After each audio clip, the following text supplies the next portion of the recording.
राधे राधे। बाकी बिहारी लाल पा जाऊं मैं, अर्पण कर दूं दुनिया भर का सब प्यार तुम्हारे हाथों में। हे गोविंद, बस एक ही प्रार्थना है,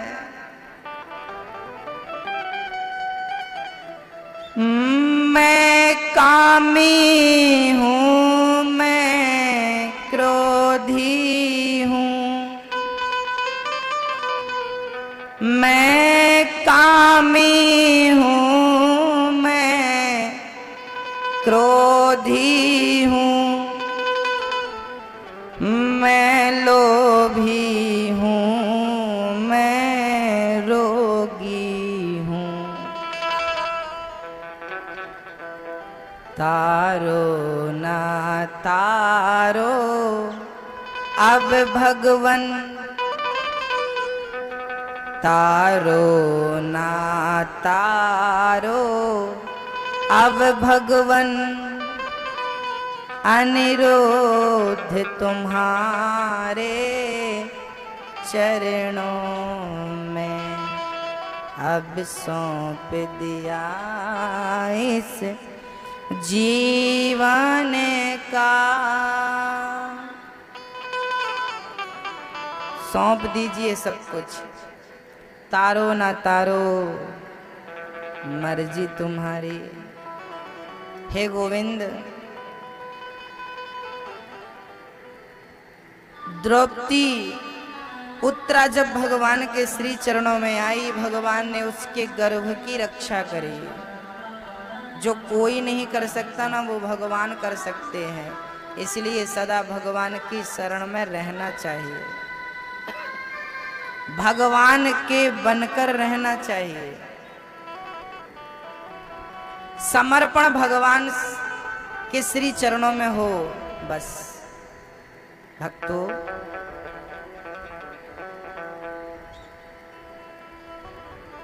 उत्तरा के गर्भ को भगवान ने बचाया। अब भगवान कुंती बुआ से कह रहे हैं, बुआ जी मुझे आज्ञा दो, द्वारिका बहुत दिनों से खाली पड़ी है, मुझे जाकर के द्वारिका में काम करना है, प्रजा अकेली है। भगवान जाने लगे, कुंती बुआ चरणों में गिर के कहने लगी, श्याम सुंदर आज मैं आपकी स्तुति करना चाहती हूँ। कुंती बुआ बोली, कृष्णाय वासुदेवाय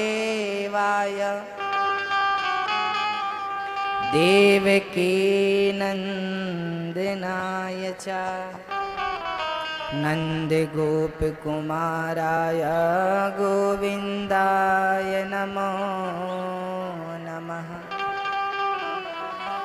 कुंती बुआ बोली, श्याम सुंदर आज मैं आपसे कुछ मांगना चाहती हूँ। भगवान बोले, बुआ जल्दी से मांगो, मैं तो चाहता ही हूँ कि आप कब मांगो मैं आपको दूं, क्योंकि आप कभी मांगती ही नहीं हो। याद रखना भक्तों, भगवान से कभी मांगना मत। आप कहो महाराज जी मांगेंगे नहीं तो भगवान को पता कैसे चलेगा कि हमको क्या चाहिए, है ना। इसलिए लिस्ट तैयार कर लेते हो आप लोग, लो प्रभु ये पढ़ लो, आप ये लंबी लिस्ट आप दे देना। आप मांगते हो, बोलते हो ये चाहिए, ये दे दो, ये दे दो, ये दे दो, ये दे दो। मेरे एक प्रश्न का उत्तर दे दो आप। छोटा सा बच्चा अभी मात्र 7 महीने का है आपकी गोद में, आप बताइए वो बच्चा आपसे कभी मांगता है कि माँ मुझे दूध पिला दो? दूध की कामना करता है, याचना करता है, मुझे भूख लगी है दूध पिलाओ? वो कहता है कि मुझे पानी पिला दो, मुझे प्यास लगी है? कभी मांगता है? वो कहता है कि मुझे कंबल उड़ा दो, सर्दी लग रही है? वो कहता है कि मच्छर उड़ा दो, बहुत मच्छर काट रहे हैं? कुछ नहीं कहता। क्या ये सारे काम उसके होते हैं या नहीं होते? होते हैं, ये सारे काम होते हैं। भूख लगने से पहले दूध पिलाने की चिंता किसके, कौन करता है ये चिंता, कौन करता है? प्यास लगी है ये चिंता किसे है? बच्चा मांगता नहीं है, बिना मांगे माँ समझ लेती है मेरे बेटे को अब इस चीज की जरूरत है, मेरे बेटे को अब इस चीज की, और बिना मांगे पूर्ति कर देती है माँ। ऐसे जिस दिन भगवान के बच्चे बनकर भजन करोगे उस दिन मांगना नहीं पड़ेगा, भगवान समझ लेगा कि मेरे भक्त को कब किस चीज की जरूरत है, किस चीज की आवश्यकता है, और भगवान आपके बिना मांगे वो दे देगा।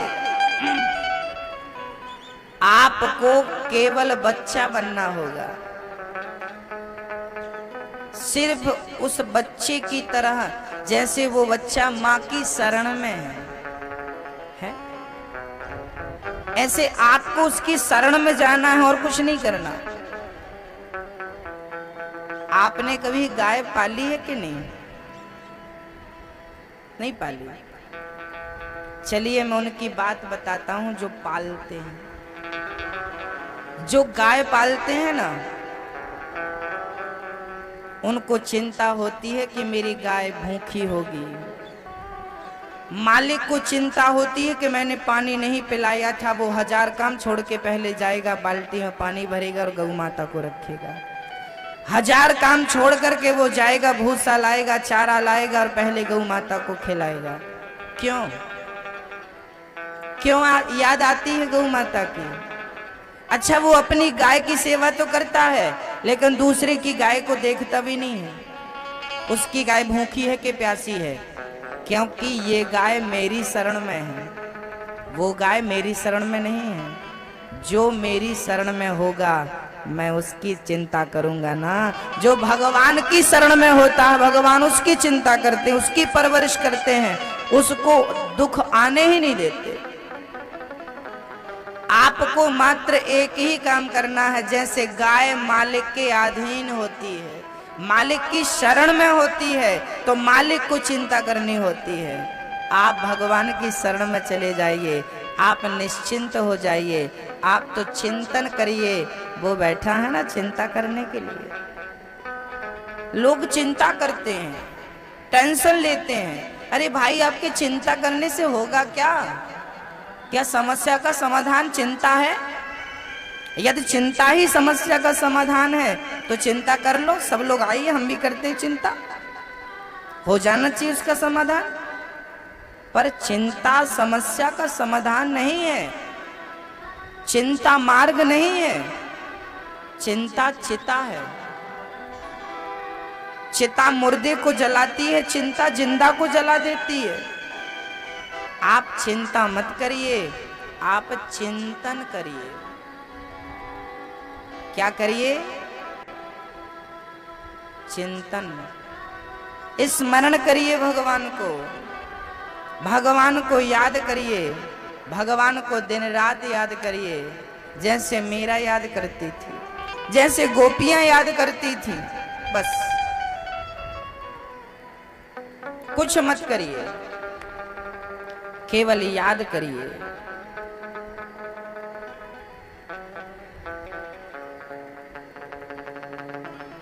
अर्जुन ऐसे ही चिंतन करते थे भगवान का। हमारे शरीर से पसीना निकलता है ना, रोम रोम से पसीना निकलता है। जैसे शरीर के रोम रोम से पसीना निकलता है, ऐसे अर्जुन के रोम रोम से श्री कृष्ण श्री कृष्ण श्री कृष्ण श्री कृष्ण की ध्वनि निकलती थी। पांडव कितने थे? 5।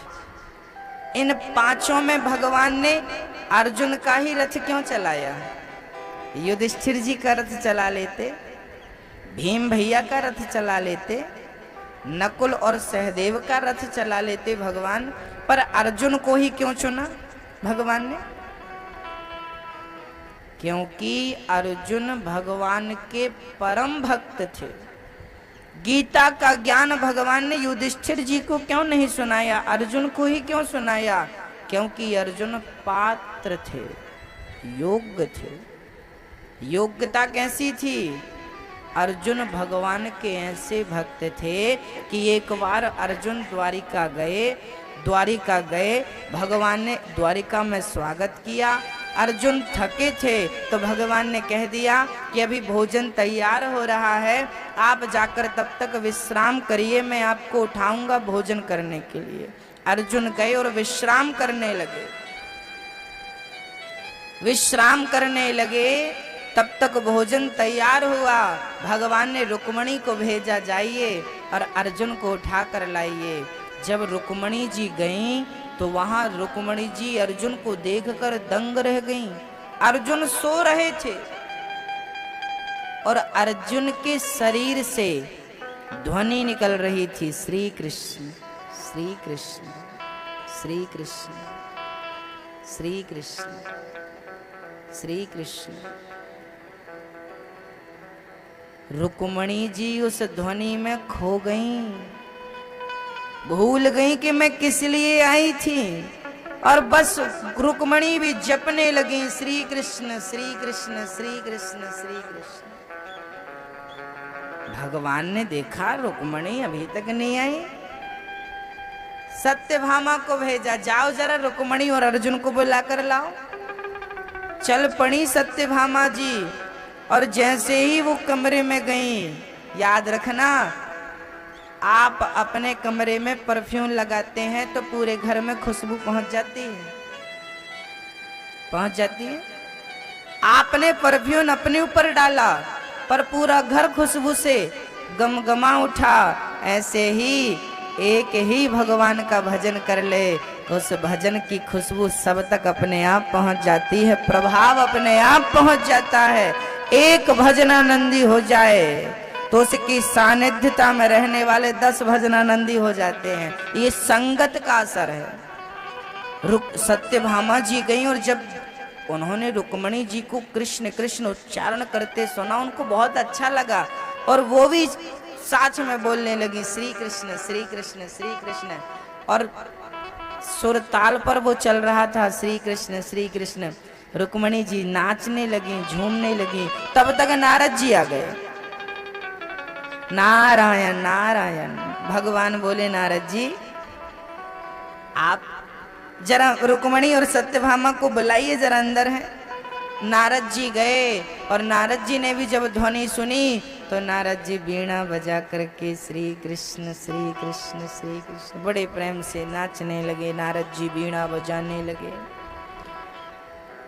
अब भगवान को लगा जो अंदर जाता है बाहर ही नहीं आता, भोजन ठंडा हो रहा है। भगवान को लगा मैं जाऊं जरा देखो क्या मामला है। चले भगवान जी, और जैसे ही भगवान श्री कृष्ण अंदर गए, भगवान खो गए। नारद जी को नाचता देखा। अर्जुन जी सो रहे थे, रुक्मणी जी परिक्रमा लगा रही थी, अर्जुन की सत्यभामा परिक्रमा लगा रही थी, नारद जी वीणा बजाते अर्जुन की परिक्रमा लगा रहे थे। भगवान भी साथ में हो गए और परिक्रमा लगाने लगे अर्जुन की, और सब नाच रहे थे श्री कृष्ण श्री कृष्ण श्री कृष्ण करके। लो भैया भगवान भी नाचने लगे। सब श्री कृष्ण जप रहे थे और भगवान अर्जुन अर्जुन जपने लगे। हाँ, क्योंकि भक्त भगवान का स्मरण करता है तो भगवान अपने भक्त का स्मरण करता है। भक्तों, भगवान का भगवान भक्त है। भगवान का भगवान कौन? भगवान भक्त को ही अपना भगवान मानते हैं। नाचने लगे वहां। भगवान श्री कृष्ण मस्त हो गए और भगवान अर्जुन की परिक्रमा करने लगे। उसी समय अर्जुन की नींद खुल गई। अर्जुन की नींद खुली। अर्जुन की नींद खुली तो देखा क्या, सब नाच रहे थे कृष्ण कृष्ण कृष्ण कृष्ण। अर्जुन ने बोला, अरे भैया ये तो बताओ किस खुशी में नाच रहे हो, हम भी नाचेंगे। बोलो तो सही, क्या हुआ, क्या प्रोग्राम हुआ, कोई खुशखबरी आई क्या घर में, कोई उत्साह हुआ क्या घर में? जब कोई जवाब, किसी को फुर्सत नहीं थी जवाब देने की, क्योंकि सब मस्त थे कीर्तन करने में, भजन करने में, नाचने में। अर्जुन ने नारद जी की वीणा छीन ली। ला अब जब संगीत बंद हुआ तब सब साइलेंट हो गए, सब खड़े हो गए। अर्जुन बोले क्या हुआ?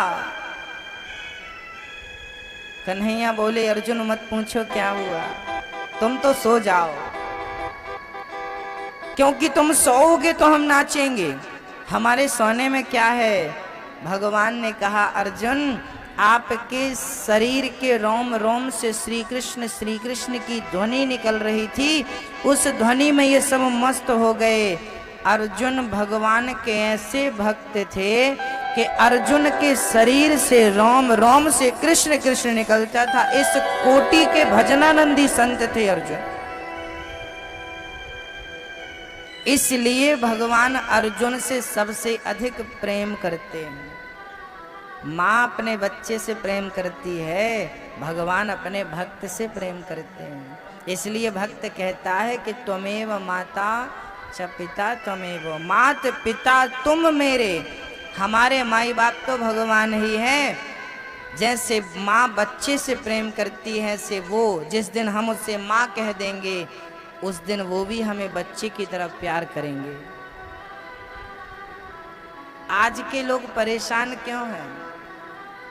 आज के लोग दुखी क्यों हैं? क्योंकि जानत हूँ अस स्वामी बिसारी, फिर ही ते काहे ना हो ही दुखारी। जान बूझ कर के भगवान को भूल जाओगे तो दुख नहीं आएगा। अरे भगवान का विस्मरण ही दुख है और भगवान का स्मरण ही सबसे बड़ा सुख है। भगवान का स्मरण बना रहे यही सबसे बड़ी अमीरी है और भगवान को भूल जाना ही सबसे बड़ी गरीबी है। क्या होना चाहिए? मीरा के पास ना सोना चांदी की कमी नहीं थी, सब त्याग दिया कि नहीं? महलों में पली बन के जोगन चली, मीरा रानी दीवानी कहाने लगी, ऐसी लागी लगन मीरा हो गई मगन। सोना चांदी सब त्याग करके कौन सी संपत्ति पाली उसने पता है? मीरा से पूछा तू इतनी प्रसन्न कैसे रहती है, ऐसी खुश कैसे रहती है? सोना चांदी महलों में पली बन के जोगन, महलों को त्याग दिया।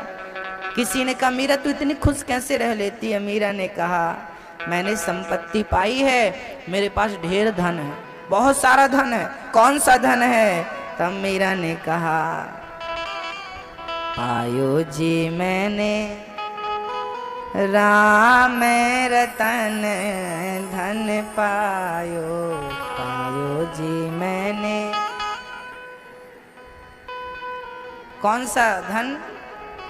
चोर चुरा नहीं सकता, कोई बांट नहीं सकता।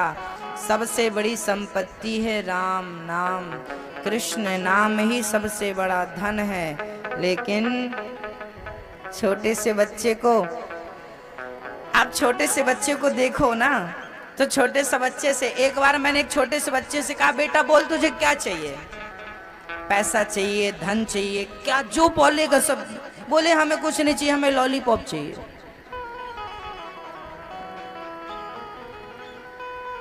बच्चे को आप बोलो क्या चाहिए, वो तो या टॉफी मांगेगा या लॉलीपॉप दिला दो हमें। जबकि सामने वाला सर्वस्व देने को तैयार है, लेकिन उसे सर्वस्व से मतलब नहीं है, वो लॉलीपॉप चाहता है। ऐसे ही भगवान हमें सर्वस्व देने को तैयार है, लेकिन हम लोग भी लॉलीपॉप मांग लेते हैं। हमें थोड़ा सा पद दे दो, थोड़ी सी प्रतिष्ठा दे दो, थोड़ा सा धन, यही तो लॉलीपॉप है भगवान के लिए। हम इस चक्कर में उलझे रहते हैं, हमें थोड़ा सा ये दे दो, थोड़ा सा ये दे दो। अरे भगवान से ये क्या मांगना? कभी मांगना हो तो मुक्ति मांग लो, भक्ति मांग लो। हे प्रभु अपने चरणों की भक्ति प्रदान कर लो, कर दो, बस यही प्रार्थना है मेरी। यदि मैंने कोई पुण्य किया हो, मेरे से कोई पुण्य बना हो, तो हे गोविंद, हे श्याम सुंदर, माँ नर्मदा के तट पर बैठ करके प्रार्थना कर रहा हूँ।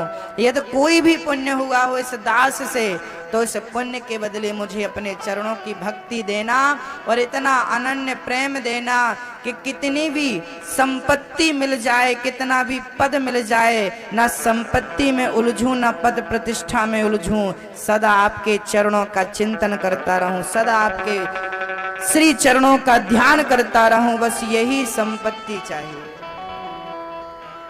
स्मरण बना रहे आपका, बस यही प्रार्थना है भगवान से। मुझको और कछु ना चाहिए। भागवत कथाएं सुनने के लिए हमारे चैनल को सब्सक्राइब करें, लाइक करें, बेल आइकन दबाना ना भूलें। राधे राधे, जय श्री कृष्ण।